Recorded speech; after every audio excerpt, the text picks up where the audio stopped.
Let's talk today about two words that many people on campaigns and many people in politics confuse quite frequently. Those two words are strategy and tactics. And I want to be clear and explain to the novice or the newcomer to politics and campaigns what the crucial differences is in those two terms. Because if you confuse the two, you'll make a lot of common mistakes that many people do and that you shouldn't. First of all, a strategy is the blueprint. It is the overall grand vision for your campaign. It is the plan that will take you all the way through in the same way a roadmap would from start to finish and to your end destination, which is victory. Tactics, on the other hand, are the individual tools that you're going to employ, are the things you're going to pull out of your toolbox and you're going to use to make the strategy happen. And so if you understand the idea of an overarching plan, an overarching blueprint, and the fact that you know how you're going to get where you're going, and then you decide which things you're going to mix up and put into use, then that will make it clear to you what is a tactic and what is strategy. So here's your campaign manager looking at the campaign strategy, looking at that blueprint, that grand plan. He or she's deciding how to get from A to B, deciding how to employ the strategy, or employ the tactics rather, that will make the strategy take place.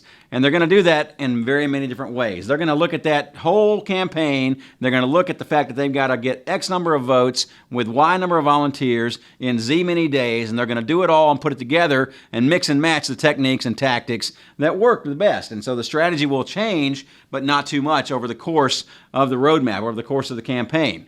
The point is, you've got to focus on the options. You've got to not confuse the options with your strategy. You can do any number of things at any different number of points along the campaign. Campaigns are chaos, as we've said. Campaigns, a lot of unplanned things happen during campaigns, but if you adhere to your strategy and if you're flexible with your tactics, if you're able to keep mixing up the different tools that you're using on the way, then you're doing very good in your race. A lot of consultants, a lot of politicians, a lot of people rely on what we point out as one-trick ponies. A lot of folks will remember something very gimmicky, very fun, very silly perhaps from a previous campaign, something that worked 30 years ago, 10 years ago, 2 years ago. It may have been very closely tied to a political personality. It may have been very closely tied to a mood, a national mood, or a local mood. One-trick ponies rarely work a second time.